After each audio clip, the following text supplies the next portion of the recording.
and I'll remember to bring up the chat. And and in this chapter here, on the forgotten generations of man. And was not man created from the blood of Kingu, commander of the hordes of the ancient ones?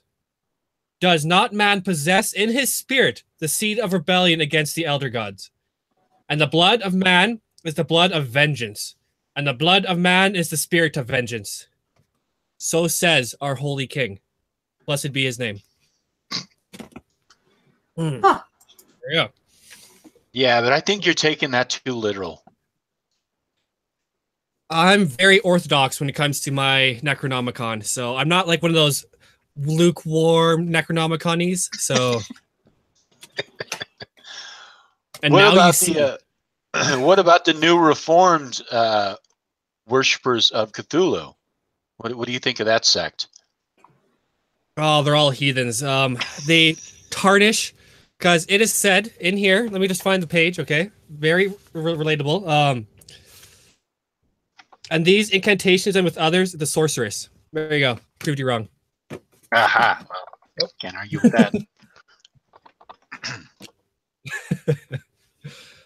I don't know. I like that one part because it just reminds me so much of the way people represent the Bible and stuff too. Like, see, man is evil.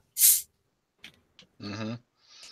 So, I love it when geekiness. preachers, in one breath, they will tell the congregation or whoever they're talking to that they should not, or so and so should not follow the word of God that way because that is not what God intended it to mean. And then like 5 minutes later saying that the Bible should be taken literal and not changed and interpreted by man. I'm just like, wait a second, that doesn't make any sense. You just contradicted yourself. Isn't it their job to contradict themselves? The way that they do it, it must be. They're doing it like all the time.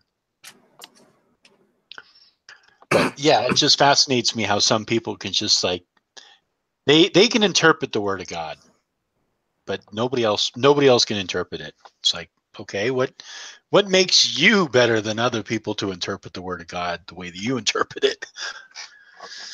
Because I said so. Yeah, right, exactly. It comes down to that. That's the funny thing. Then you get actual like atheists out there, like Hugo and Jake, and they have their version of it and everything. So yeah, but I don't think they're like saying this is. I don't think they literally take the Bible. I don't think that. What am I trying to say? They are not taking the Bible literal. Whereas there's other people out there who do take the Bible literal. You know? Oh, I hear you, yeah. But that literal analysis also, you know, has their own little slant on it. So, like, Facebook is a demon.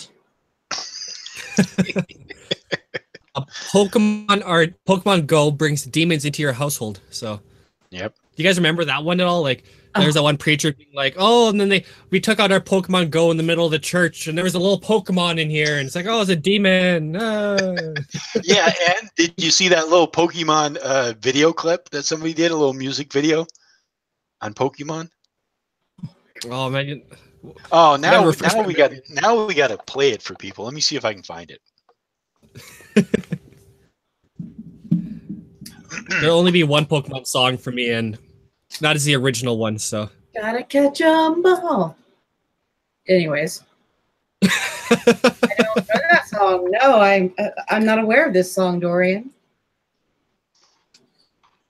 I got drunk one night, and me and a whole bunch of buddies looked up different versions of that song, like the Hebrew version, the Arabic version, the Spanish version. Like, I don't know, drunk nerds. I know. Yep. Anything that starts with "one time when I was drinking" is probably going to be one of the best stories you've ever heard. Because we all make the best decisions when we're drunk. Yeah, I kind of accidentally got drunk last night off of sake, so. And you didn't share. Well, I can give you the bottle. It's empty now. Aw, that's so fun. Just for you, I'll send you the deposit in like a check or something. So. Oh, you got the cheap kind. Well, of course. I kind of spoiled myself with a little port, so for later on. Ah, well, Dorian, the video is linked in the group chat. I'm kind of curious because it was Hellbound who suggested it, so. I'm scared. But you gotta make sure we all can see it. I will. I'm terrified of this.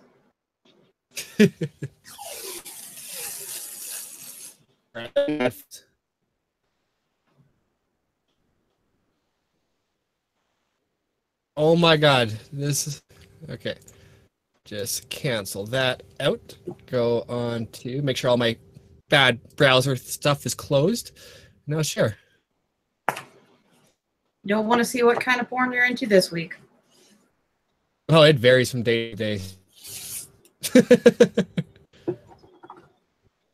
All right, and is it presenting to everybody? Everything is good? Can you guys see it? Not yet. I see you. Okay. What the heck? It's like you froze. Oh, man. Can you hear me? I can hear you. I hear you. Okay, good. All right. I keep muting my mic on accident. Now you're presenting to everyone. Okay, there's Awesome. the fun screen. There, yay. You guys can see everything? Yep. Yes.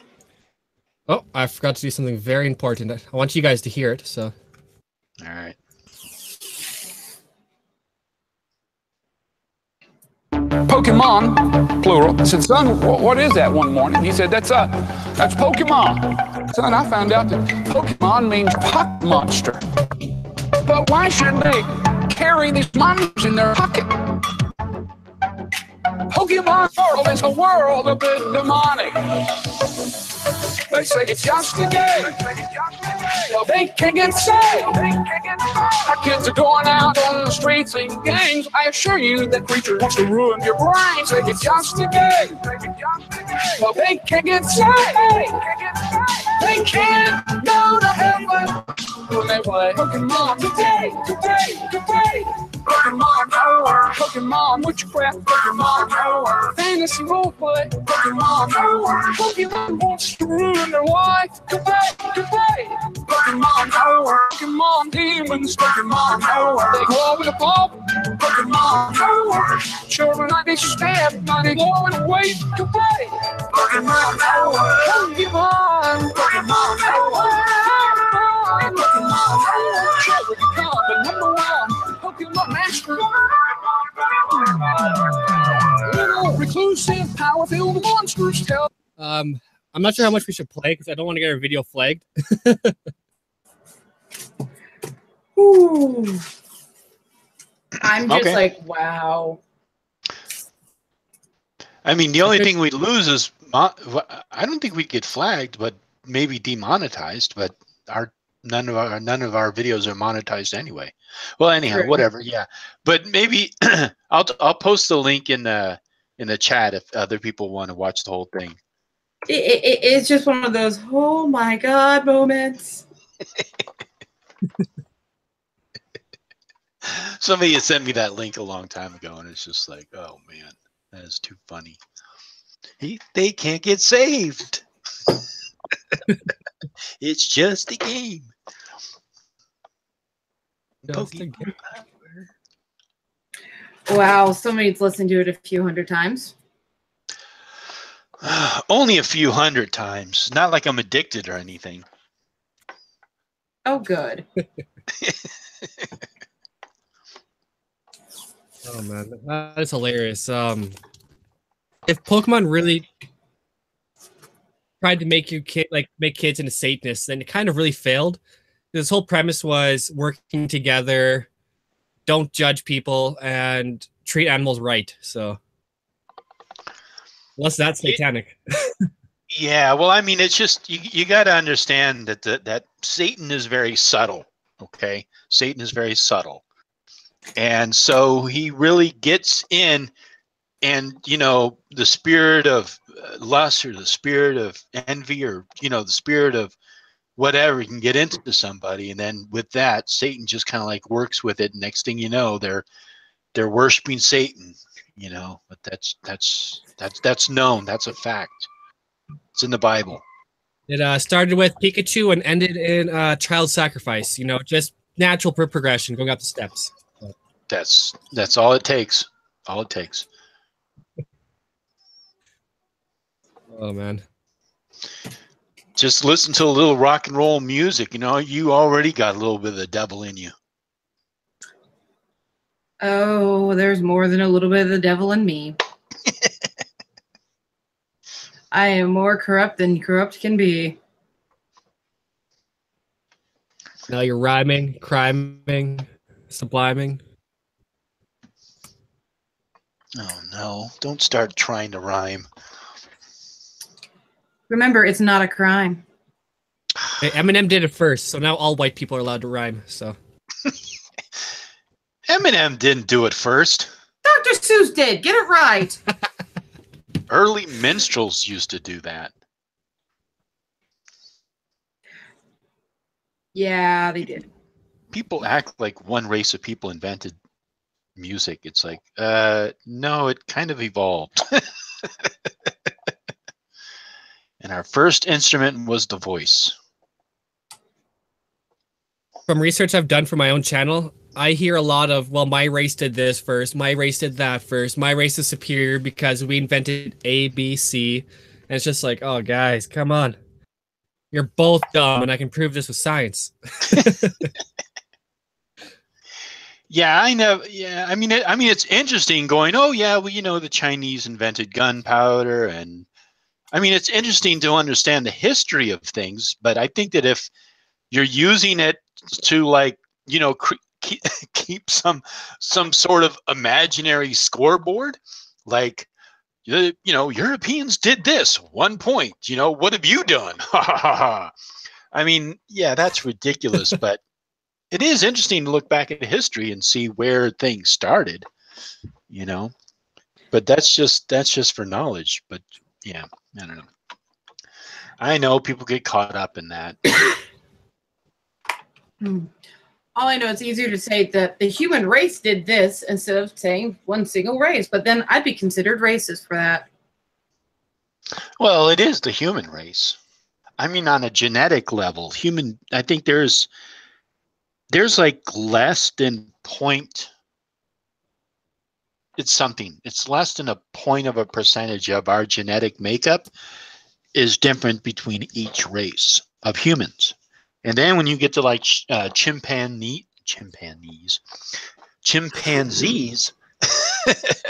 then it's like 99.1% or something, or 99.2%. There's actually we have more genetically similar to ourselves than any other creature. And also, oddly enough, I can't remember the exact amount, but we're like 20 or 30% genetically similar to a rock. So, and are 50% genetically similar to a banana. So I found that a couple weeks ago. Yep. Yep. So we have something in common with bananas and rocks. So you people who can't get along, shame on you. I can love a rock. You can love a banana. I was trying to find a good dirty joke for that. It's just like, don't even think it.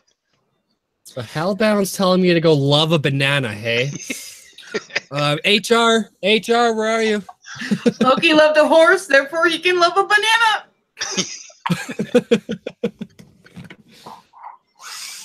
Sorry. Oh man, see, I am so sorry. Those of you in the chat, I am so sorry. We didn't mean to do that. You know what? Let's just start this damn show over. I don't Fucked think it that's up. possible. Hi, everyone. Welcome to Heathen Haven. We're restarting. That other one was a false start. Yeah, we're definitely demonetized now. I don't think they ever monetized us. No, we're not big enough to be monetized. I But wish we were. That they're would be definitely going to awesome. flag us for that. Definitely going to flag us. Speaking of people flagging people, oh Lord. What happened? A video that one of our lovely little viewers did that got flagged almost immediately after she posted it. But she has had it on her other channel for over 3 months. And it took the person this long to discover she had that video. Yeah. It was kind of funny.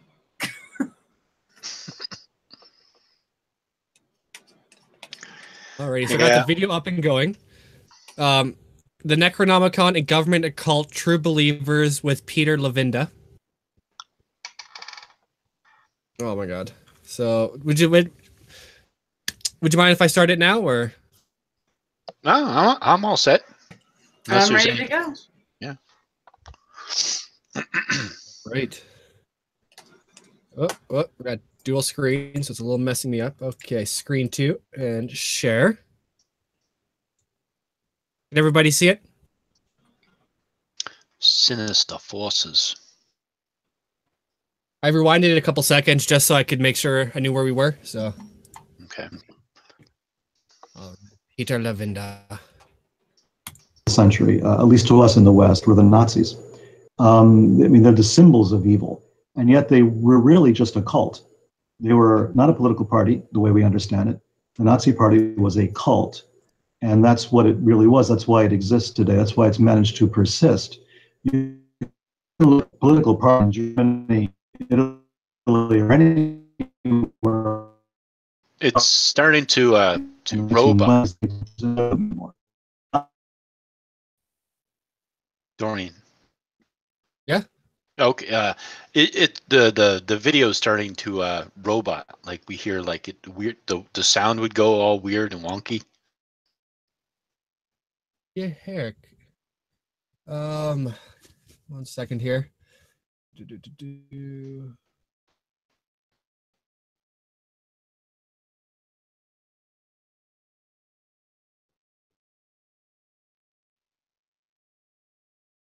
Alrighty, let me know now. Like, did the Pokemon one sound okay though? Yeah, the Pokemon sounded all right. See if this makes it sound better. I did a little change here. Okay. The Nazi Party did not believe that they did. The Nazi cult still exists. They just shifted their theater of operations to different parts of the world. So I'm fascinated by that because what motivates these true believers, and they are true believers. The old Nazis, are being interviewed, are totally unrepentant for what they did. I mean, they give the lie to the Holocaust deniers because they're happy to have participated in the Holocaust and wish they had done more.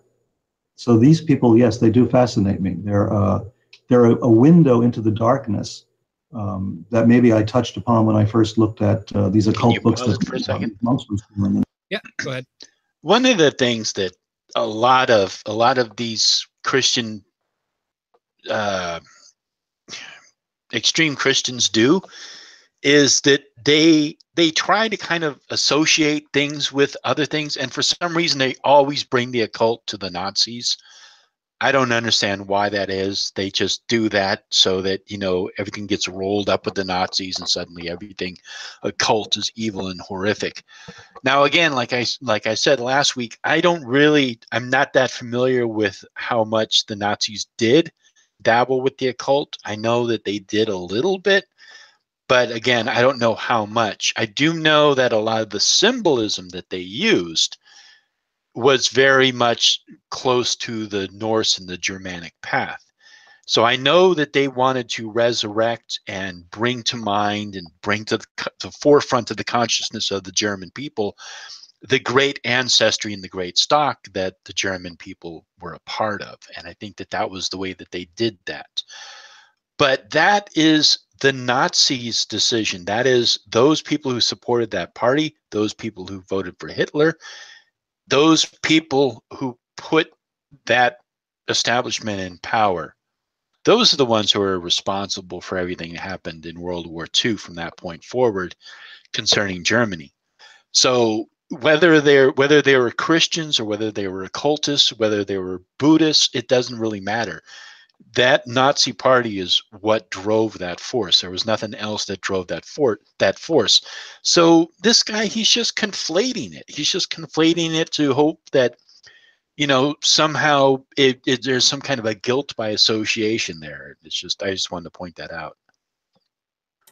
From some of what my understanding from doing some of the research when I was in school, from a few of the point of views of interviews, it was as if they wanted to remind people that the great German people came from the Anglo-Saxons that were the proud Vikings who ruled the seas and the lands and stuff like that.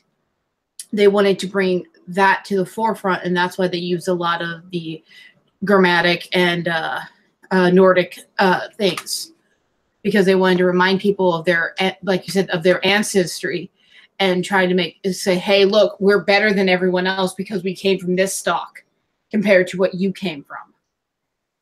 Moments. That, and not a lot of people back then did understand what certain symbols and things were, like with runes or even with the Buddhist symbols. So that was another one of the bigger things. In those days, including the Necronomicon. There was something about the darkness at the heart of the political and religious life of not just of this country, but of the world, that is compelling. So yes, you know, the Nazis to me are sort of the symbol of this, the symbol of how this works. They're the symbol of the wedding of politics and religion, and the military, quite frankly, let's say, of armed violence and religion and politics all together.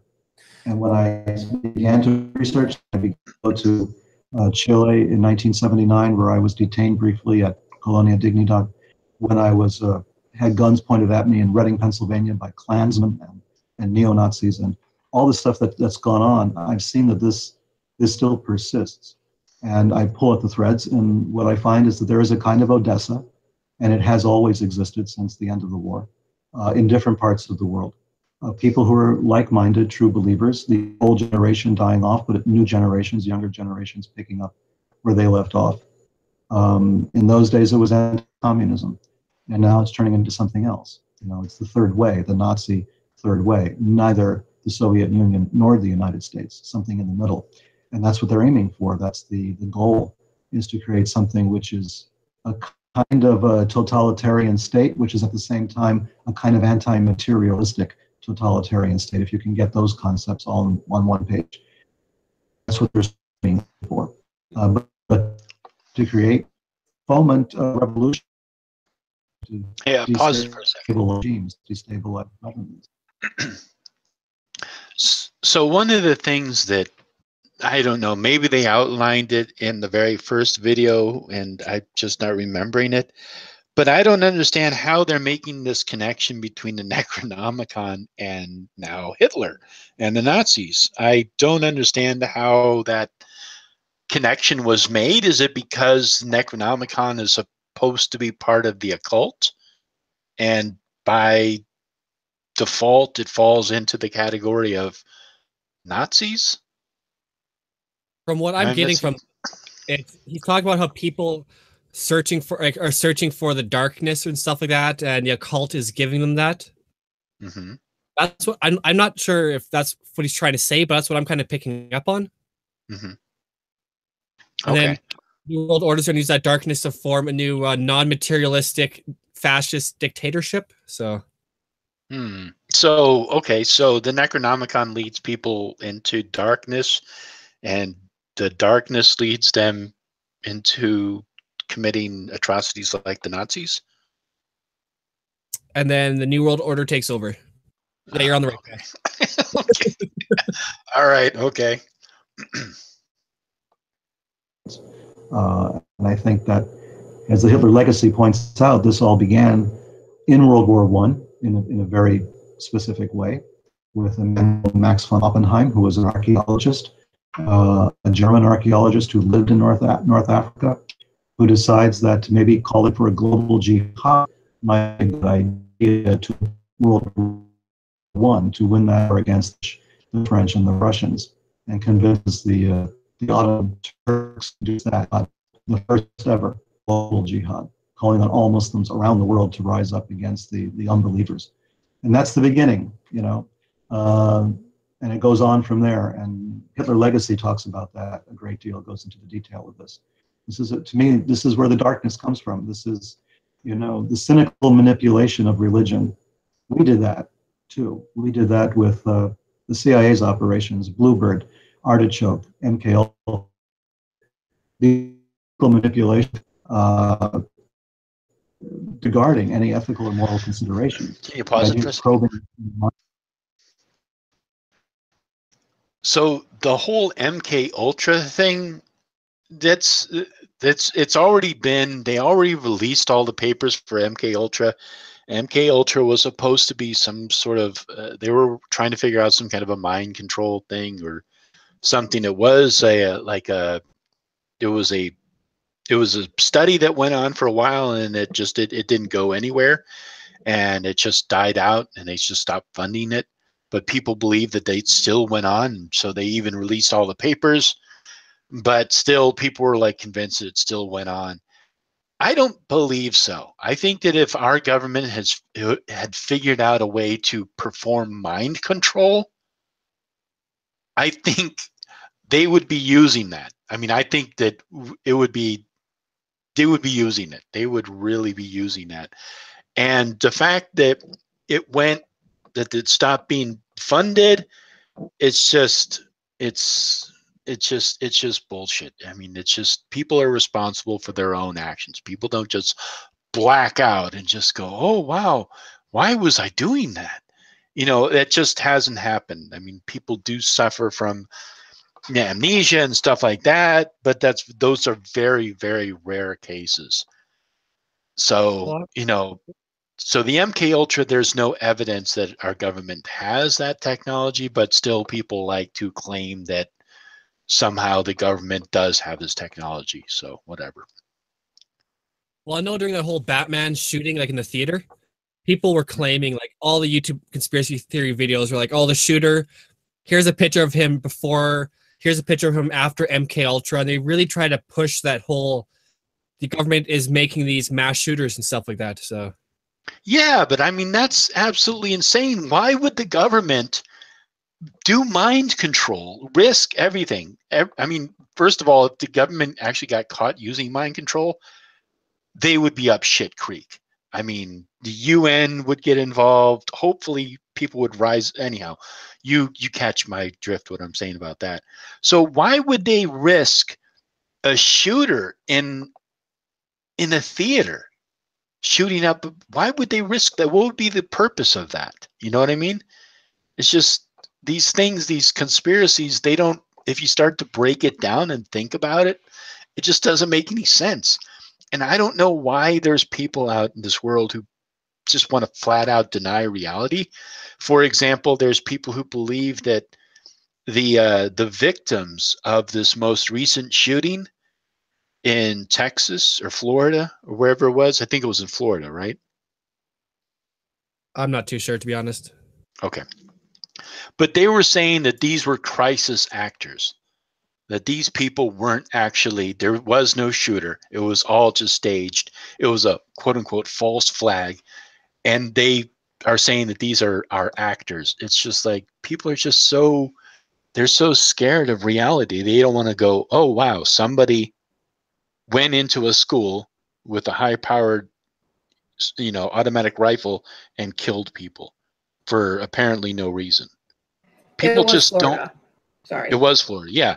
So people just don't want to deal with that kind of reality. And yeah, I mean, I'm not saying that that's a good reality. I think that sucks. I don't know what causes those things, but it's not MK Ultra, you know, and it's not a false flag to try and divert the attention of the American people away from something else. And they're not hiring crisis actors.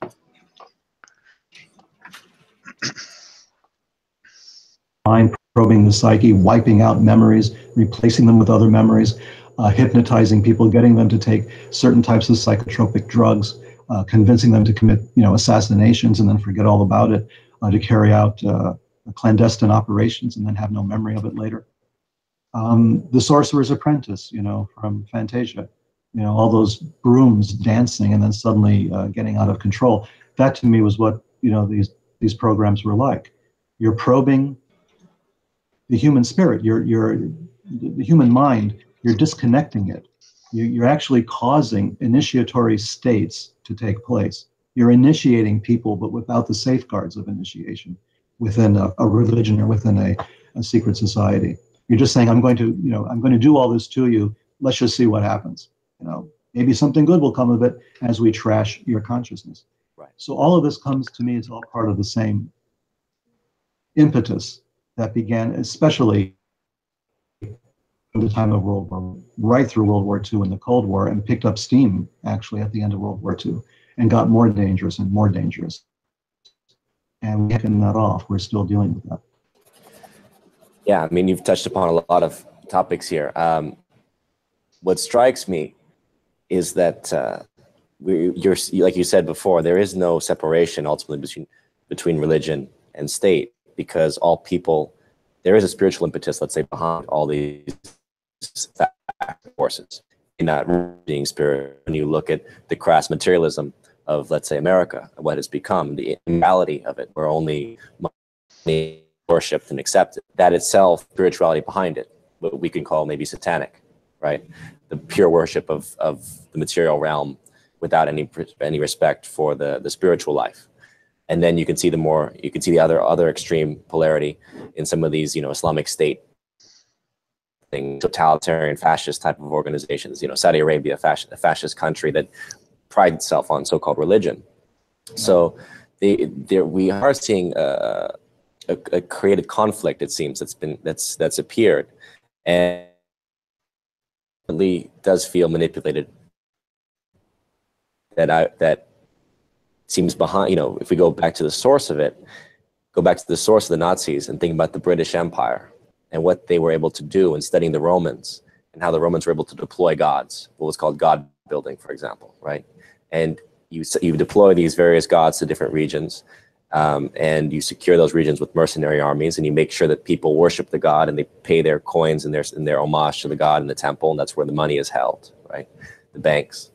And then you think about the Romans doing that, the British studying the Romans to copy them, and deploying it themselves in the 19th and 20th century. And that's where you get the Vril, for example, the Bulwer Lytton, who was the British imperial office or colonial office head, who's writing these books about the Vril and all these occult, Rosicrucian orders. And yet the Vril then pop up within the next 60 years in Germany, right, as this society that actually helps to sponsor and support Hitler, the Thule Society, who draw upon the Vril power. And that language, right, has basically been deployed. So it makes you wonder, really, are we looking at a hidden empire that's the hidden hand, in a sense, driving these forces, creating these cults, using them to fight each other, right? As you said, the third way in between that basically that fosters left-right antagonism. Can you pause it for a second? You get it. So, all right. So this guy's just rattling on about all kinds of nonsense. He's talking about Vril. Vril was believed to be almost like a vitality of a person. It was kind of like the energy, kind of like you sort of think of it as like the chi energy or the in the force, the force within a person. This was this believed what this Vril was. And there were people who believed in the Vril, and there was a whole religion that was kind of like built around the Vril, or the concept of the Vril. The Thule Society, my history on this is a little sketchy. I don't know how much they had to do with Vril, but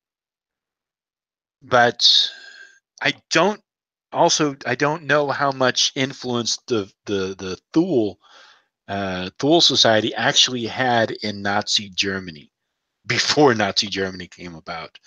I think that putting so much emphasis on them is very misleading. I think that there was much more economics and nationhood, nation pride involved in the whole, first of all, trying to rid Germany of immigrants, mainly Jewish people, blaming them for all the ills and woes of Germany at that time, because they were in a pretty bad depression. So anyhow, so he's really just kind of leading the audience towards believing that somehow there was some ancient order that leads all the way back to the Rosicrucians, that leads into Nazi Germany, and that's not accurate at all. So I just wanted to clear that up. Oh, man, now I just need like the little things like now and have the little spaceship flying by. So yeah, I mean the Thule Society and the Vril, I can't remember how they spelled it. I think it was like VRIL or something. But yeah, I mean it's worth a Google search. It's interesting to find out about this stuff. It's definitely not a path that I adhere to. But it's interesting to find out about that. I think Vril, it might. Yeah, I don't know exactly the whole where the word vril comes from or whatever, but it's supposed to be sort of like some kind of a life energy.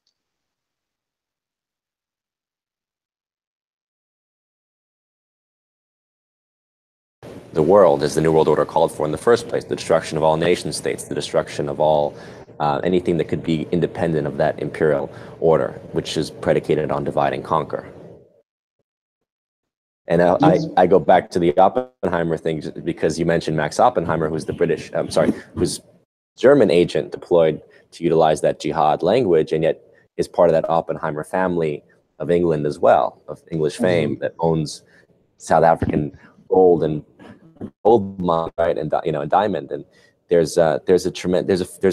really does seem to be an even more hidden, occulted force behind all these different influences. I'm just curious if, in terms of your research and your study, if that was something that you felt there was still that other level above what was perceived knowledge, that was still the occulted, hidden hand that was deploying it. Well, yeah, the problem is that we're like, I use the analogy all the time, or a metaphor, of the blind men and the elephant. We can perceive the outlines of what we can consider an occult force, or what I call the sinister forces behind the reality as we know it. It's there. But as I mentioned, is my favorite phrase in trying to discuss what I'm calling quantum history, is you look at the Kennedy assassination, the JFK assassination, and you ask yourself, was it a particle or a wave? I mean, it's the uncertainty principle. You look at the assassination as a conspiracy of people who are dead set on killing the president. That's one way of looking at it. The other way of looking at it, that this assassination was prefigured even before Kennedy even born. I talk about it in some courses, for instance. Maurice Maeterlinck, the famous Belgian playwright who won the Nobel Prize for Literature, had written a play before John Kennedy was born, had written a play in Hitler is assassinated. Shots are fired from a grassy knoll. We're not sure how many shots were actually fired, and the assassin's name is Alec. Oswald's name was Alec Heidel. That was one of his aliases. And the whole thing is prefigured right there, and we don't know. In the play, it said we don't know if the assassin was really working for Russia. I mean, what more do you want, right? So there seems to be a force behind.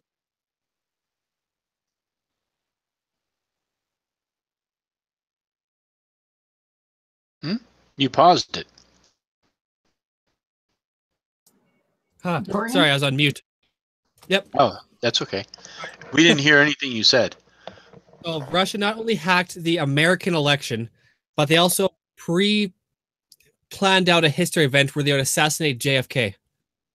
Is that what he said? That the Russians were behind that? Well, I'll rewind it a little bit, but he said, and there's thoughts of Russian involvement. Here, let me just back it up. You can hit J and it'll back it up by 10 seconds. Fired from a grassy knoll. We're not sure how many shots were actually fired, and the assassin's name is Alec. And, Oswald's name was Alec Heidel. That was one of his aliases. And the whole thing is prefigured right there. And we don't know, in the play it is said, we don't know if the assassin was really working for Russia or not. For Russia or not. Oh man, that's crazy. I mean, I don't believe that. I don't believe that the Russians were involved in our election. I don't believe that, and I haven't really come across any credible evidence to actually support that. And everybody I talk to who believes it, they just say that, oh well, you know, somehow they hacked it, but they don't exactly understand how. My understanding is that people believe that all the Podesta email and the Hillary things and the whole WikiLeaks was all by Russia, and Russia created all these bots to make fake news stories and all this other stuff. And so if the Russian bots were creating fake news stories, who's creating fake news stories today? Is it still the Russians, or are just idiots who don't do any research just creating and perpetuating these fake stories? I mean, I don't know how many of you are aware of how much, like, a lot of these little publications, or not little publications, but like BuzzFeed and Slate and some of these other ones, what they'll do is they'll grab a hold of one story, and they'll take that story, and rather than actually look into the story to make sure that all the facts were pre-checked and that everything lines up and everything is accurate and so was quoted correctly and all the various little tiny facts were all verified and absolutely 100% true, rather than doing that, they will pretty much just copy and paste a news story and spread it out to wherever, Facebook, Twitter, whatever. That's the source of these fake news articles, is people just buying whatever they see and not fact checking and just putting it out there as fact. And then later on, they have to go back and say, oh, by the way, this person didn't say this. This actually didn't happen. This didn't do that. You know, they have to go back and do that. But by the time they've gone and done that retraction, that news story has already been copy and pasted and posted so many times over and over and over again. So blaming the Russians for that is just, it's just childish bullshit. I mean, what more do you want, right? So there seems to be a force behind the force. There seems to be a force behind the deep state. And maybe it's a kind of a quantum effect that we're actually perceiving somehow. You know, there was the Texas the Texas Tower sniper at the University of Texas at Austin, I believe. Here was a guy killing people with this rifle and shooting students from the top of this tower until he was finally caught and killed. And yet the entire story had been prefigured in a cheap novel that had been written years before. Exactly the same setup. Even got the name of the police captain correct. So hold on a second. Pause for a second. Yep. So somebody creates a play that predicts an event that's going to happen in the future? Is that what he's saying?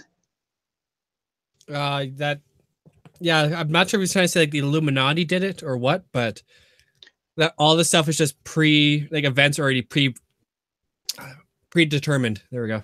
Right. So that's his basic premise. We don't know who's doing it, but supposedly there's a play that is being written and then the events unfold in the future. So either it's predictive, meaning that somebody writes a story and they have precognitive abilities that such is going to happen, and it does happen, or that the events were based upon the play. But that doesn't make any sense. That makes absolutely no sense. So hopefully he's going to elaborate on that. Also happened, which is why I can't always walk away from the study of politics, devoting my attention strictly to the political texts, because quite often something like this comes out of clear blue sky, out of left field, and the coincidences pile up and pile up. And Jim Garrison said that when you see the coincidences pile up, it's the evidence of an intelligence operation, in effect. And maybe there's something to that, of course, but maybe there's a deeper level. There's a deeper level of activity that we're just barely conscious of. That some people sensitive enough, like Maeterlinck as an example, see into the future somehow. Or maybe these events cause ripples in all directions. Maybe the assassination sent ripples into the past as well as into the future. And that's getting deep and very quantum mechanical, and I think I'm going to have a drink. Oh, shoot. I'll be right back. This is a level that, obviously Sinister Forces, which I love the series because it does go to that level of what is the synchronicity and behind the material ramifications that we're seeing. And one of the figures that does actually play a role into links to all of your books is Aleister Crowley. And I see Iwas is behind you on the wall. And so, Crowley. I was going to actually rewind that for Hellbound because he loves talking about Crowley. Oh, yeah. Oh, man. Let's see what the chat is up to. All right. They're talking about the bell tower shooter right now. I've been actually reading up and down the chat. Sorry, I'm so quiet tonight. It's just these guys are really, really melting my brain. It's like, oh, how are you making these links? Why are you making these links? And what are you smoking? And why the hell aren't you sharing it? I am high off of Jesus. High off. High off of something. I think he's high off those brain booster pills. See, that's what it is. Those things don't actually boost your brain. They actually just melt it all together, so you start believing more of this shit. It's mind-numbing, unfortunately. Yep. It's like, did you ever see that movie? It's from the 80s. It's called They, but they put on these sunglasses and they walk around and they see, like, Obey, and they see everybody as these twisted figures, like these demonic monsters. And they find that by putting on these glasses, they see the world as it actually is. And it's just like consume. And have you ever seen that movie? Yes. Okay. So you know what I'm talking about. Yeah. I mean, that's what these brain booster pills are like. You take these brain booster pills and you look around like, whoa, everything's connected. They're all out to get me. It's kind of like they made a video game somewhat based off of that in England. Well, It's based in England. It's called Happy. You have to, people are pretty much forced to take this medication to make the world look great and beautiful. But when you start coming down from that medication and you're not taking the pills, you actually see the world for what it was, that most of it was destroyed in World War II. It's just one of those, the government tried to control your mind, man, so you don't know what's going on. It's very twisted and morbid, and I want to play that game. Because it does go to that level of what is the synchronicity and spiritual motivation behind the material ramifications that we're seeing. And one of the figures that does actually play a role into links to all of your books is Aleister Crowley. And I see Iwas is behind you on the wall. And so, Crowley bragged about. That's Lam. Oh, is that Lam? Oh, is that what he called Lam? That's right. But that's painted by Crowley, right? Right. Yeah. So the point being that he brags about it in Moonchild that they were doing rituals to conjure World War I because the bloody sacrifice was necessary. Yes. What? Aleister Crowley claims to have done rituals to cause World War I? Apparently. Okay. I'm going to have to look that up. I don't think so, but I'll look it up anyway. To bring the new age, which we are now entering. But it's predicated on violence and war and bloodshed. No, and then it's not. Spiritual factors. It was actually supposed to be the Aeon of Horus or something like that, or the New Age. And yeah, it was supposed to be the New Age. But he was talking about enlightenment. He was talking about people becoming more individual and just more open in wisdom and knowledge. That's what Horus represents. So that was supposed to be the new age, but it was just him talking. It wasn't like it actually happens and people actually want to cause it to come into existence. It's like saying that the Aztec calendar, because it was going to end on, what was it, December 21st of 2012, that some plot was involved in trying to end the world because the Aztec calendar was going to, actually it doesn't even end. It was going to cycle back to the original beginning again, because they have a complex calendar. It's based on the solar and lunar cycles.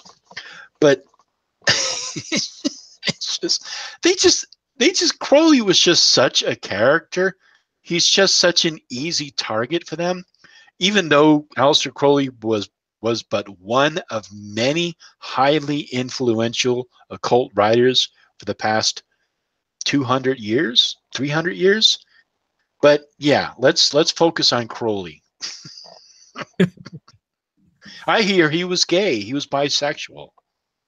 So let's drag his name through the mud.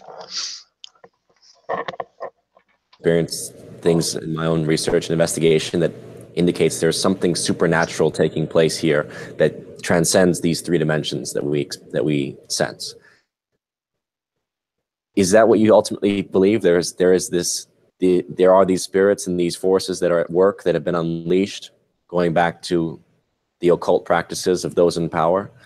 Is that why maybe we're seeing the synchronicities that we're seeing these things that are written not by necessarily mortal minds, but by supernatural minds? Well, I think the word belief is probably too strong. I base a lot of my work on what I can prove.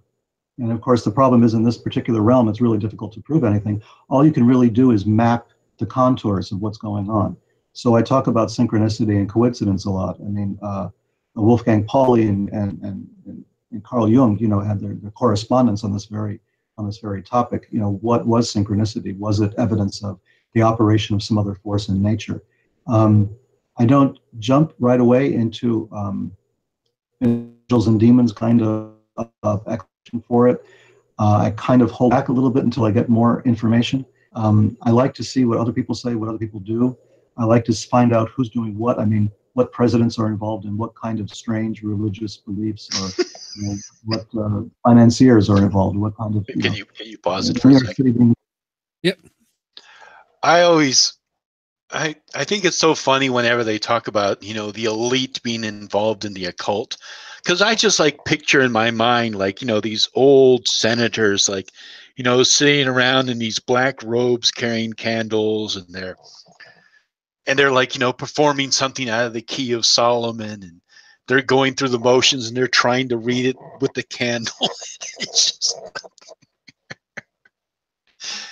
just the occult is the occult. There's so much to it. It's not just random whatever you throw in there, oh, well, people have material greed, so that's occultic.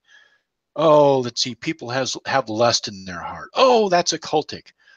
Oh, look, there's a half circle there. Ooh, that's a part of the occult. It's like people who practice the occult, people who read about the occult, I mean, there's finite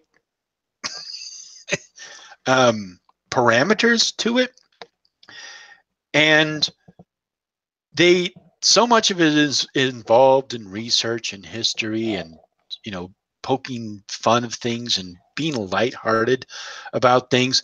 And to believe that someone takes it seriously up in the government to the point that they are, like I said, they're performing some kind of a Solomonic ritual that's given them power to rule the world.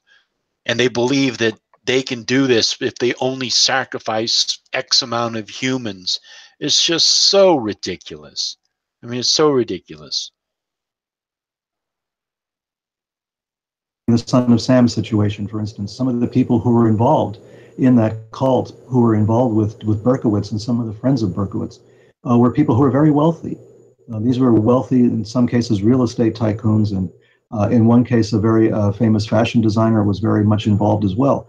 And these were people who had money, they had influence over a lot of people, they had influence in media, they had influence in finance, and they were very deeply involved in occult practice. And these were not fools. These were not, empty-headed people. These were people who were living, for the dollar every single day. They were earning money. They were buying and selling. Pause it for a second. Yeah. So, to the best of my knowledge, Berkowitz didn't have anything to do with actual occultism. I think the media called him the son of Sam. But Berkowitz was just nuts. He was just a psychotic killer. He wasn't an actual occultist. I mean, this is the part where I start losing my mind, because they take the elements of our society that are the worst parts, serial killers, stuff that happened during the Nazi occupation of Germany, because not all the German people were behind the Nazis, but they were still being essentially held against their will by the Nazi party. But all of the elements of human society that have been really awful, they associate with the occult. And by that token, it just makes everything associated with the occult. They try to just make everything look bad by amplifying these things and tying it to the occult. It's crazy. I've noticed almost any time in any of these videos, they always bring up the son of Sam. It never fails for them to bring that up. And I'm wondering if they're just loving making their own conspiracy theories about it all and linking people to it, where the son of Sam was just that one person who, like you said, I don't remember if the media dubbed him that or if he dubbed himself that. But as far as I know, there was never a cult behind the son of Sam. So they just pulled that one out. People who simultaneously were involved in the serious study of occultism, not simply picking up a paperback somewhere and maybe drawing a circle or burning a candle. These are people who are involved in some very serious stuff. So I know that it exists. We've heard it, we've seen it. We know that these people existed. We know that these cults existed. We know they were financed in some cases by wealthy individuals. So what does it all mean? Sorry, can you pause it again? I'm sorry. I keep asking, like every 5 seconds, I'm like, can you pause it? Can you pause it? Sorry. But that he has it so ass backwards. The people who believe that the occult is behind this have a cursory understanding of it. They have just like Hollywood, what they've heard from other people, what they believe, what videos they've seen. It's like a conglomerate of bullshit that they believe is actually what the occult is. Whereas people who actually study the occult and read the occult and follow the occult, it's a lot of reading, it's a lot of understanding history, it's a lot of understanding philosophy. I mean, there's so much to it. There's so much to it than just, getting things to happen for oneself or trying to even do some form of a ritual or magic or anything like that. So they have such an ass backwards belief in it. They just believe that that the occult is simply just, giving yourself over to Satan or somehow communicating with Satan and drinking blood and eating flesh or sacrificing an animal or doing whatever horrible things they believe occultists do, and then somehow that endows them with political power or money, or what do they believe that all these people who are supposedly doing this, what they're actually getting? What they're actually physically getting politicians were in power. That's why they're politicians. That's why they're making the decisions that they're making. And it's the same thing with rich people. I mean, rich people were already rich way before they got into, if they do, studying the occult. I mean, it's just, he just has it absolutely backwards. Yeah. So one of our viewers, Elisa, she was able to, she posted some of the information on the Berkowitz. He was not a cult. He just sold them a story to attempt to divert the investigation. He called himself the son of Sam in his letters, and in which he blamed the devil and his neighbor's dog for everything. And then in jail, he suddenly became a Christian. That always happens. What a twist. Yep. It's funny that they never mention how many serial killers were Christian. Let me see. So, okay, so he called himself the son of Sam. All right, thank you. Thanks for doing that, Alice. The tentacles reach from this kind of heart of darkness. And so that's what I specialize in, for want of a better word. I try to trace all of this back to sources, try to find out what's going on, hoping in the process that you can find a reason, you can find some kind of a rationale where you can say, oh, so that's why it's happening. And that's why we're in the situation we are now. It's because of this. And all we have to do is fix this and everything will be okay. So far, that hasn't happened. Did that line of investigation ever take you to the Bohemian Grove, for example, where we know there's a certain owl ritual that takes place, the cremation of care ceremony, and obviously, I mean, the interesting thing for that. Skull and Bones as well. I mean, look at Skull and Bones. I mean, you know, they only bring in 16 people. I believe it is 16 total every year, right? Which means that in 100 years, you only have 1,600 people, you know, have been initiated in Skull and Bones, and yet, you know, during the administration, for instance, the last Bush administration, we had bonesmen as positions. And in the government, in fact, Bush was running against Kerry, who was also a member of Skull and Bones. Yeah. Well, Skull and Bones is more. Skull and Bones is a little bit deeper because actually they initiate people in summer sessions and who are not part of Yale. So it's a little bit. It's a bit more mysterious. There are sometimes bonesmen who are not known bonesmen because they didn't come through Yale and through that traditional recruitment process. It comes through off campus, through other having presence on other campuses, summer school sessions, that kind of stuff. Sorry, can you pause it again? Yeah. Okay. Are you too familiar with what Skull and Bones is? Only lightly, Yes. Somewhat. Okay. All right. So maybe for those of us who don't know in the chat, so the Skull and Bones is, I believe it's like a fraternity at Yale that only highly, like probably very rich people and very select few people are welcomed into this fraternity. So like they have like, you know, like Kappa Kappa Gamma or Gamma Kappa Phi or Phi Kappa this or whatever. Those are fraternities. So the Skull and Bones is a fraternal organization, but it's highly selective of who joins it. People assume for whatever reason that there's some kind of occult activity going on in the Skull and Bones society or Skull and Bones fraternity. I don't know. I don't believe so. Even if they did, it's probably in jest. It's probably some kind of a mockery of it, or maybe, you know, it's probably more of like a hazing ritual or something like that. So that's what the Skull and Bones Society is, or Skull and Bones fraternity. And just because San Francisco is notorious as being this kind of satanic hub, right? Going back to LeVay, you talked about the Satanic Bible, and whatever occurred there in terms of that summer of '66 and the launching of the Satanic Church, and then have you seen anything in terms of the connection, perhaps between the Grove activity, the Church of Satan, the Presidio scandal, that makes you think there's something really kind of festering there in San Francisco in particular, or is it maybe just a distraction and almost a false? It's a diversion. The Church of Satan.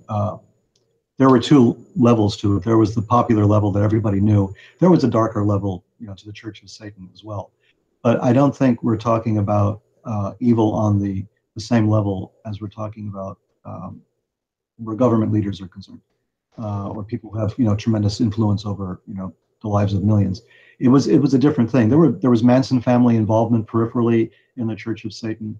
There were other things going on with them, but I don't see that connection. I think the Presidio affair you're talking about, I have my doubts that that is what it was painted to be.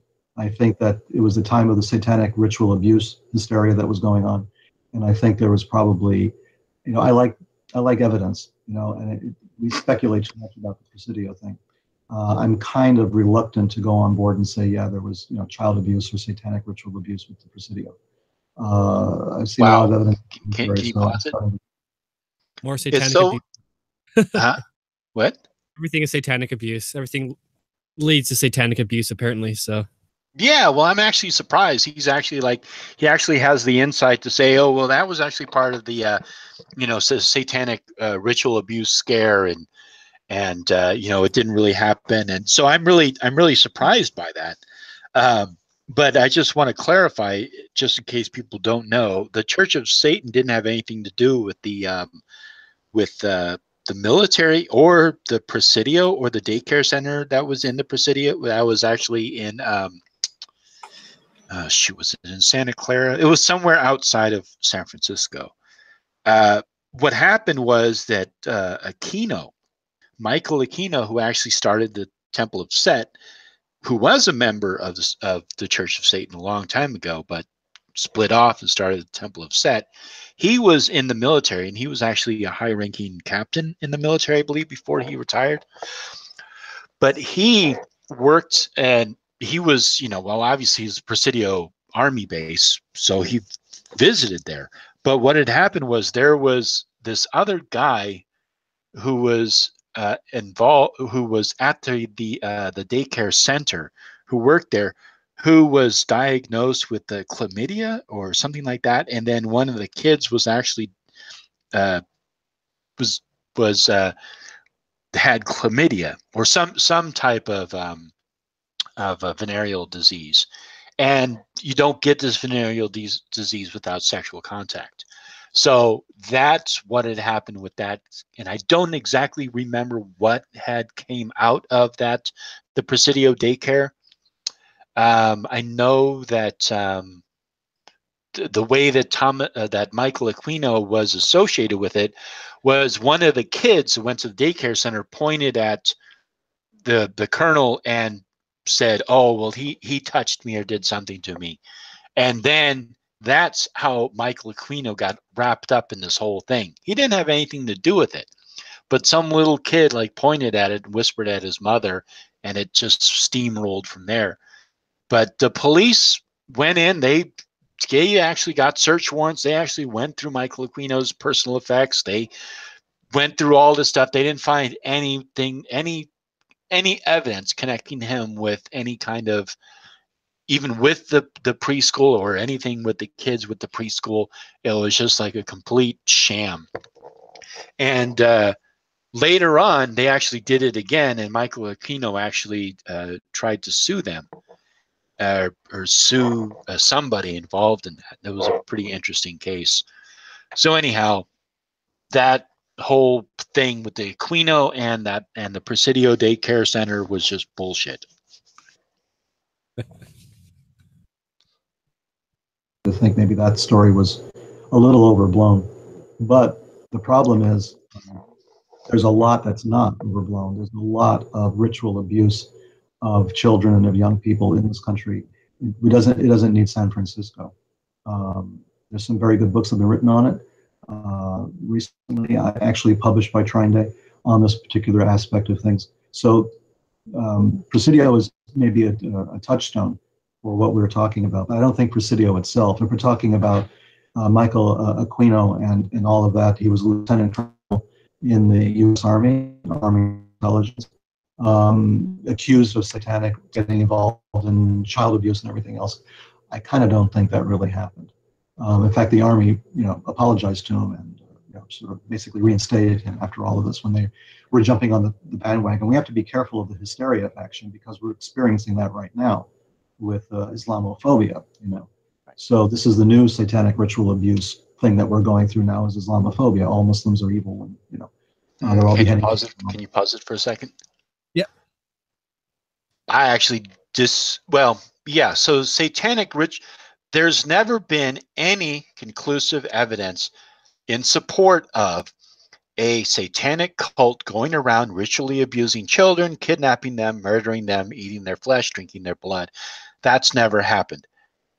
Children do fall prey to sexual abuse, sexual molestation of individuals, usually family members, possibly neighbors or other people like that. That does happen. Sexual abuse does happen.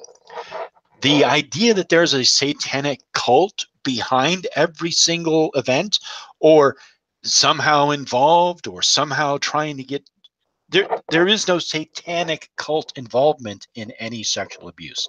That's my main point. And I would disagree with the they call them moral panics, but like they had moral panics during the during the witch craze. There was a moral panic, and then they had satanic ritual abuse, which is another moral panic.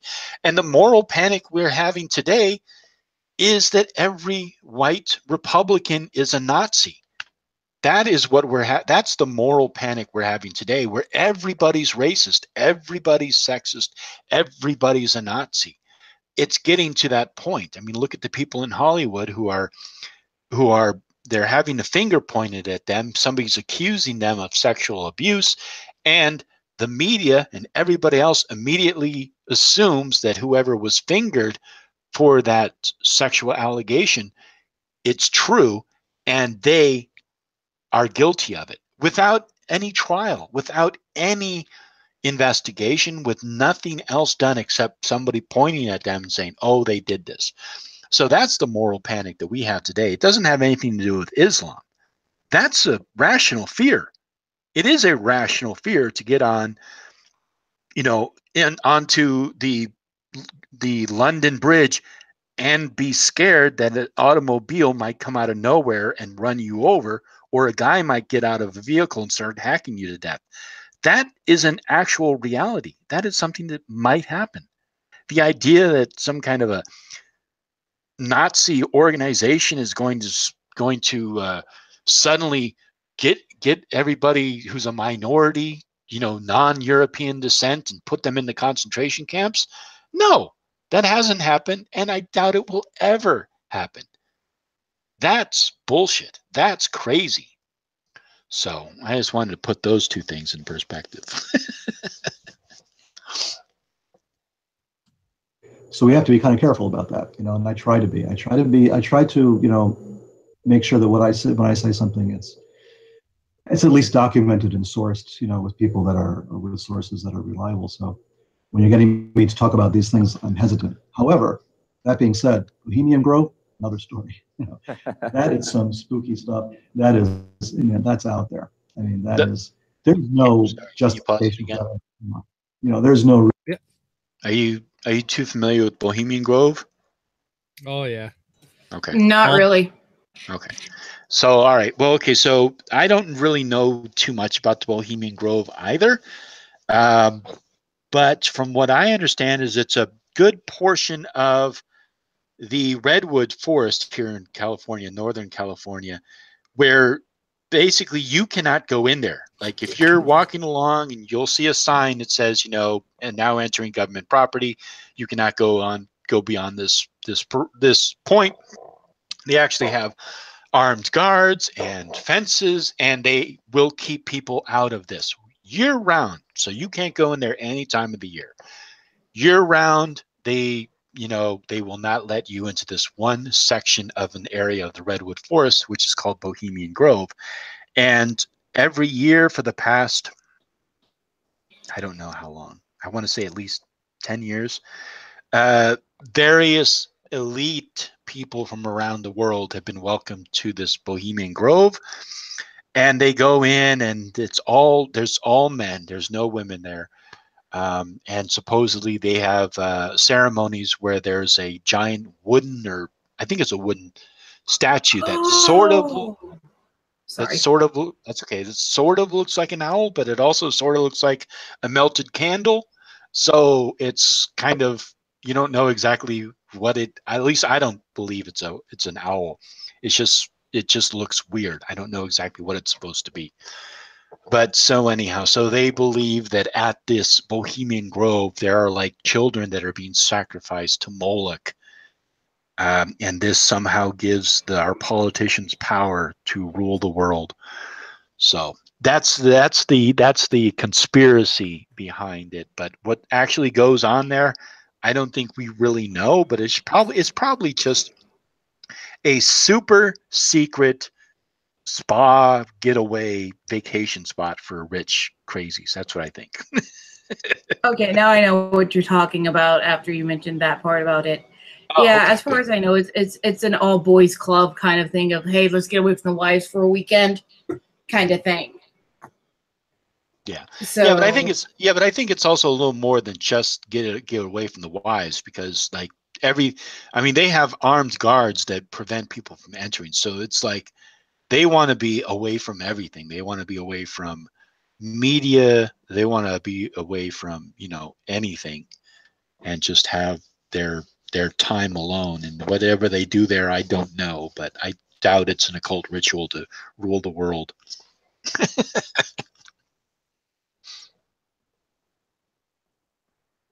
Real, you can't say this is like, I don't know, the Rotary or something. I mean, come on, it's a cult, it's a cult ceremony.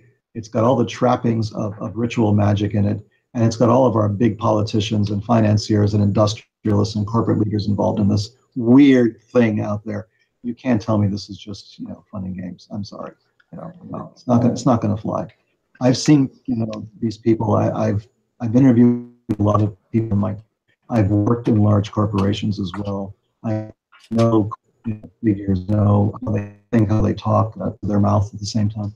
So when we're talking about Bohemian Grove, believe me, that's spooky. Church of Satan, kind of a distraction, kind of a misdirection, maybe a little bit, because if you call yourself the Church of Satan, what do you expect, right? So it's kind of a distraction. It's getting everybody to look in another direction. Right. I think Bohemian Grove deserves much more attention than Church of Satan ever did. I think it's a good point, though, not to get hysterical about these topics. And the comparison to Islamophobia now, I think, is very apt, because the truth is there's so much confusion about what Islam means when you have the media showing you the Islamic State. Well, they're calling themselves the Islamic State. Isn't this must be Islam, right? And they're doing everything satanic you can ask for, from bestiality to beheading children and babies to, stoning women. It's like, what more can you ask for as far as Satanism is concerned? So it makes you wonder, makes me believe, at least, there's more of an operation behind it. Can you pause it for a second? Yeah. Yeah, but those things are actually happening. You could call these, you know what? I'm so fucking sick of this whole Islam, and not all Islams are terrorists. Okay, so I'm just going to call those people Christians. Okay, so there's a group of Christians in the Middle East who are beheading people. They're pushing people off of buildings. They're stoning women. And they're coming over here and they're driving trucks into people. They're getting out of their car. They're butchering people. They're killing people. So this Christian organization is actually doing this. It's actually happening. And it is driven by their belief system. It's driven by their religious ideology. It's driven by actual text that they have. The nonsense that they're claiming happens in the name of Satan, there's no evidence for it. They're not finding headless bodies. They're not finding bodies drained of all their blood, and then the trappings of an actual, magical circle. And there's no actual physical evidence of any type of occult activity going around committing horrendous crimes. But you can flip on the news and you can go online and you can look up the most recent terrorist attack that happened today. I'm not talking about this week. I'm talking about today, because I guarantee you $10. You got my email address. We're good for it. If there was no terrorist attack today, by an Islamic organization, I will send you that $10. So go into Google, look up that there was a terrorist attack today, and if it was done by an Islamic organization, I keep my $10. If not, and there was no attack today, I owe you $10. So I'm tired of this bullshit of satanic organizations are going around committing crimes when the real crime, the real shit is actually going on. But oh no, that's Islamophobia. It doesn't actually exist. It doesn't actually happen. We were just having this conversation yesterday. Exactly. This is exactly my feeling. And the more that we say that the Islamic State represents Islam, the more justification we give to them. We're actually validating the Islamic State by saying this is Islam. That's what they want you to think, right? We are Islam. This is how Islam is. Yeah. We're cooperating in this myth, in this propaganda. Even by calling them a state in the first place, by calling them the Islamic State, it's already gives them validation because they don't deserve being called a state. They're not a state. Not a state. They're a cult of serial killers, maybe, I don't know, but they're not a state for sure. But I have my doubts about all of that at this point because I've seen the videos. They're too professionally made. Okay, there's a lot of production value in that stuff. I have, the jury's out, where I'm concerned, where that's concerned. I do have a lot of suspicions about how that started and who's really behind it. But I just want to leave you with this point because the Hitler legacy obviously is coming out right now, and it deals with the influence of Nazis who went out, did work in certain Muslims. The influence of Jerusalem, who was very anti-Semitic, right? But also he was appointed by who? The British Empire. But the point is that obviously your book talks about the Nazi influence after the war in countries like Egypt, and then with the Muslim Brotherhood, forces like this, who are still a factor. Don't you think people might then take the Hitler legacy and say, "Oh, look, you see, these Nazis, they're going to of seeing all Muslims as part of this fascist, anti-Semitic movement, right, of Nazism, of Islamic State type of fascism." Yeah, you can come away with it if you don't actually read the book. If you sort of jump to that conclusion, and I'm at pains to say that this was a manipulation of religion. This is part of what I've been writing about for 20 years, that this is a cynical manipulation of religion by the powers that be, meaning the British, the Americans, to some extent, some of the other European countries. This is, the idea of jihad was created in the West by non-Muslims. Pretty sure it's even in the Quran where they talk about jihad. So, and the British, as you pointed out, were actually created al-Husseini, and they stood by idly in Israel while Husseini's moms were attacking Jews. I mean, the British had buyer's remorse after the Balfour Declaration, I think, and they were sort of grudgingly getting involved in all this. They really did not want to be. I think they were backing the Arabs because they were quite simply more sympathetic to Arabs. I'm saying Arabs in general as opposed to just Muslims. I mean, they were more sympathetic to the local residents than they were to the new immigration that was coming in. I'm not saying that Muslims are Nazis. But what I am saying is that the Nazis did materially support with logistics, with training, and with money, supported some of these nascent groups because of their shared anti-Semitism, let's say, or at least anti-Israel sentiments.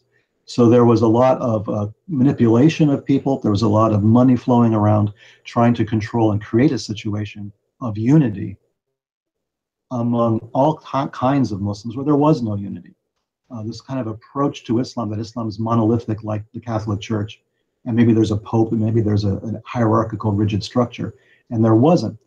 And every time the West gets involved in that's a mistake, thinking that they're going to back horse. They don't realize that tribal conflict, that more than 1,000 years that they're dealing with in that part of the world, and also that it's not representative of Islam at all in general. I spend a lot of time in Southeast Asia, and Indonesia is the largest Muslim country in the world. They have got nothing in common with these guys. There is no Islamic State thing happening in Indonesia. There are psychos out there. There are people who want to create things like that, but they're in such a drastic minority, and they get arrested and thrown in jail. So I'm not making or trying, nobody should jump to a conclusion But what I'm saying is that Muslims are Nazis. That would be a ridiculous rereading of the book, misreading of the book, I should say. So what I'm saying is that there was a deliberate attempt by not just the Nazis, but by the Western intelligence agencies to manipulate groups of Muslims to get them to band together to attack the Soviet Union. The idea was to destabilize the communist state. And so they made alliances, starting with the Moscow Munich back in the 1950s, for instance, which was a CIA operation, going back even further to President Eisenhower, who thought maybe an Islamic holy war is not such a bad idea to destabilize Russia, going back even further to World War II and then to World War I. This was a Western attempt to manipulate religious sentiment of people they did not respect, of a religion they did not respect, looking at these people as if they could be tools that we could control and send against our enemies. Like Yeah. So I'm not familiar with all this stuff that he's talking about, but my understanding is that the USSR, which broke up into all sorts of little states, that was economic. That whole split was economic, and then there are little civil wars that broke out after that period. So yeah, Russia was destabilized, but that was internally, that was economic, didn't have anything to do with Islam or Christianity. To the best of my knowledge, it was all economic. But that really doesn't fit the narrative, so. No, it doesn't, but you know, it's just yeah. You know, in a robot war, we can hire all of these people and just send them, you know, point them in the right direction, and our problems will be solved. And this is what the book is about. That this is blowback, what we're experiencing now. This is what we have to pay for cynically manipulating religion. And it's not just Islam that we cynically manipulated. There's a lot of manipulation going on for everybody. But in this case, we're talking about Islam. We're talking about the rise of these groups in the Middle East. I think that we have to draw a line and say, okay, this is where it all began. Not to rob these Arab groups or the Muslim groups of agency. I mean, they're not children. But we cooperated, we collaborated, we created concepts, we tried to bring them together to fight our common enemy, and this is what happens. This is what the fallout is. You know, we're dealt with people who were had been colonized, you know, for 1,000 years, and suddenly we gave them a taste of independence. Here's some guns, here's some rockets, here's some shoulder-fired missiles. Let's go and attack Russia. You know. What we're experiencing now is inevitable. It had to happen this way. There's really no other way out. And until we stop for a second. So, you know, I don't like this line of reasoning.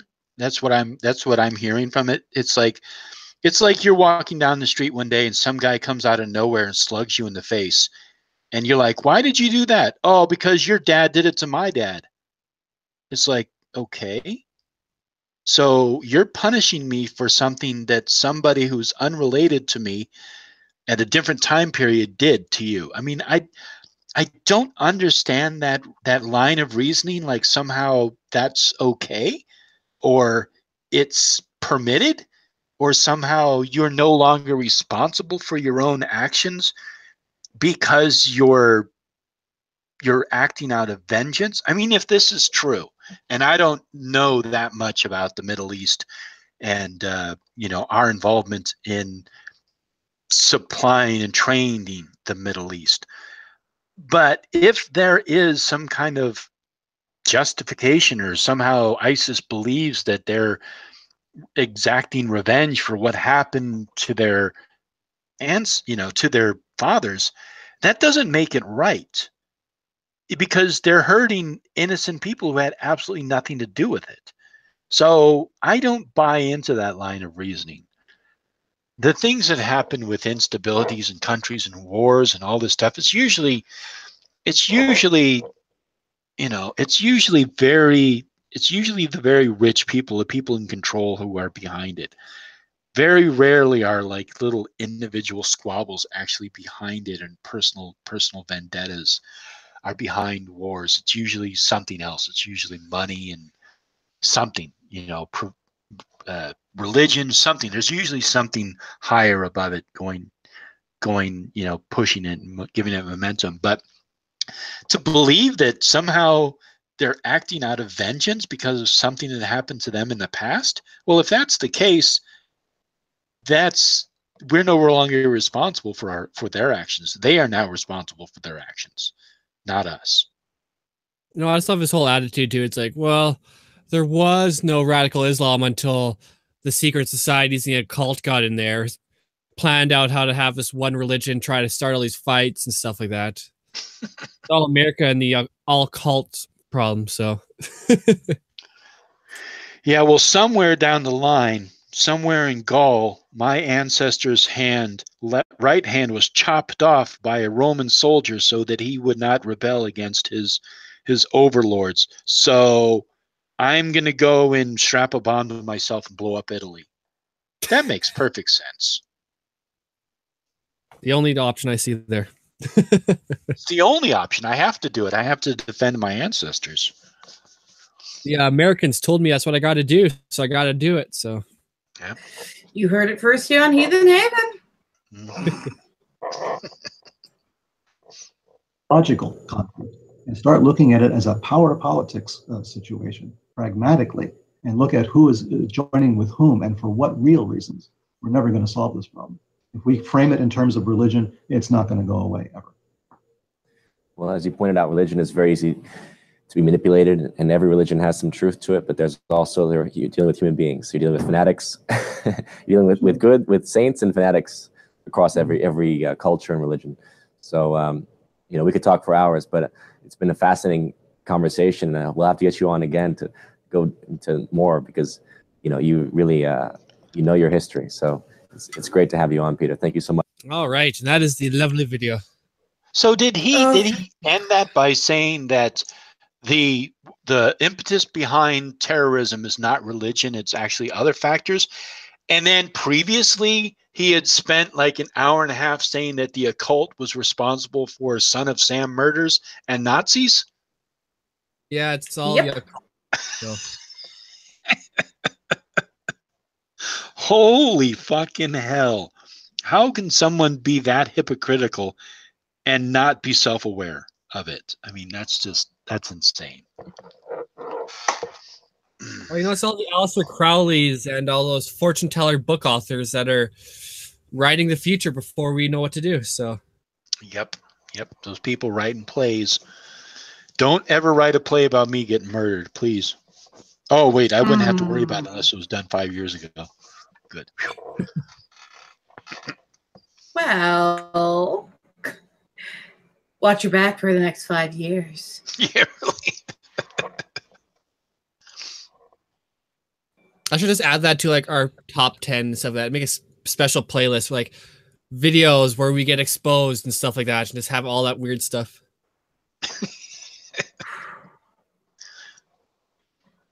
I'm surprised somebody hasn't done a top 10 video on us yet.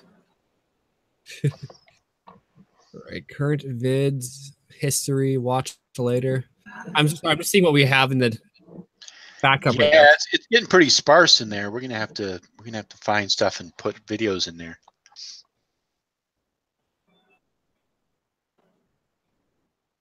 The only problem is sometimes I don't know what videos we haven't done. Yeah, really, what videos have we not done? Hey, they're all kind of blend. Sorry. That's okay. When do we have game night again, Dorian? I was thinking either next week because according to my calendar, where's my calendar? Pop up. It never pops up, but it's pretty much the end of the month, so be a fun way to end it and everything. Like actually, a fourth, so the first Sunday of the month. Okay. You want to do it next? You want to do it next Sunday? Yeah, because I actually have the complete Jackbox collection for 1, 2, 3, and 4. Okay. So it'll be a fun little thing. So, does anybody want to say anything before we cut out a little bit early tonight? Because you guys can blame me for everything. I'll take full responsibility. That's all right. No. Thanks for hosting tonight. No, I think the only thing is just we'll be talking more about the Heathen Haven Dungeons and Dragons that we're going to try to do once a month, beginning I think the first week of March, or when did we determine, Loki, that we're going to give an update to people? I think the update will be on the first week of March, and we may start either one of the last weeks of March or one of the first weeks of April. Okay. All right. March, April, yeah. All right. So if you're interested in playing, because we can have up to 9 people in the Hangout. So there's going to be 9 of you. And then if there's more, maybe we can figure out a way where we can play it in the chat too. But I think just for ease, it'll be easier if you actually join us on the Hangout for it. So if you're interested in doing that, contact Loki. I believe her email is in the description box, or a way that you can contact her, or maybe she can post it in the chat too. Hitting me up on Twitter would probably be the best, because it is. I have my phone with me constantly, and it would be the easiest way for me to write down information, save information, and so I know who's what class and what you want to do. So, okay. All right. And so do you want to give people your Twitter handle? It's in the I'm going there real quick. Oh, it's in the, okay. Cool. Yeah. Your Twitter and your YouTube channel link is in the description. So, damn, Dorian's on top of everything. He's taking care of it. Nice. Thank you. So far we have. I have to double check through my email again. We have 2 rogues already. I don't know what Dorian's decided to be yet. And back ninja. So. Crap. That means you have 3 rogues. We're going to be a sneaky group. Well, considering where you're getting thrown and who's throwing you there, that might not be a bad party. Yeah. Well, I might do a fighter. If we get let's say we get nothing but rogues, I'll become something else. Like maybe a fighter. Because we should probably have a healer, right? A cleric. Yeah, we need the know-it-all cleric and stuff like that. It sounds pretty good. You will have a know-it-all cleric. If somebody doesn't make one, there will be one that tails along on your party, and I will warn you, he will be an asshole. Ooh, are you trying to hint at something there, Dorian? Should I be a know-it-all cleric? Is that what you're saying? Yeah, when your spells, I am. When your spells like the little ship and everything, it's like, now you know. Just, oh no. Oh. I may have to write up a spell just for that. Magic missile. That would be awesome. That would be awesome after you say something just this little stars and rainbows, and now you know goes across. Stop giving me more ideas to throw in your guys' game. Uh-oh. Because some of this is just going to be cracktacular. It's going to be one of those campaigns you're like, what the hell? Well, realize you're basically yourself going into a computer, so you want to imagine what you would be like if you were real life in a situation of D&D.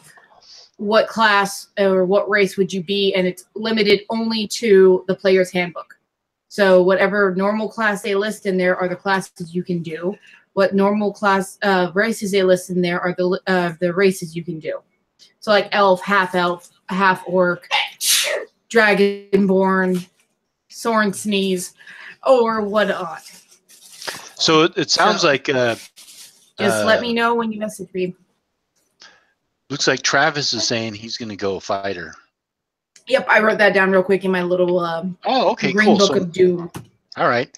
So we'll see what happens, and then maybe at the last minute I might change my character if we get like a whole bunch of the same ones. Yeah, if you do that, just keep the same stats that you have. Just either move the numbers around if you want to, or play around with if you wanted to reroll stats, you can. But if not, just leave what you have. and we could just easily change the thing because everybody's going to be starting at level 5. Because what I'm going to throw you in, you're going to need to be at level 5. Yeah, because I was at first going to make that a multi-class character, a rogue wizard. You can do that down the line. You'll be able to take up a secondary class. Yeah. And you will not have penalties. That's the beautiful thing about 5. You can have 1 level in like wizardry and the rest in rogue, and you will not take penalties for that. Cool. Cool. So 5 is one of those semi-broken awesomeness. Nice.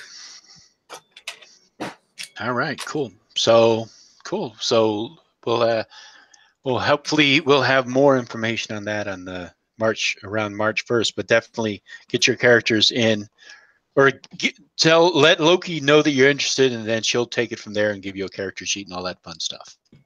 Well, we got Witchy Jim wanted to be an orc, so. Well, if he does play, he can be our orc barbarian with the Book of Jim. All right, guys, it was fun. See you guys next week. All right. Thanks, Dorian. Good night. Good night, Loki. Good night, chat. Good night, everyone.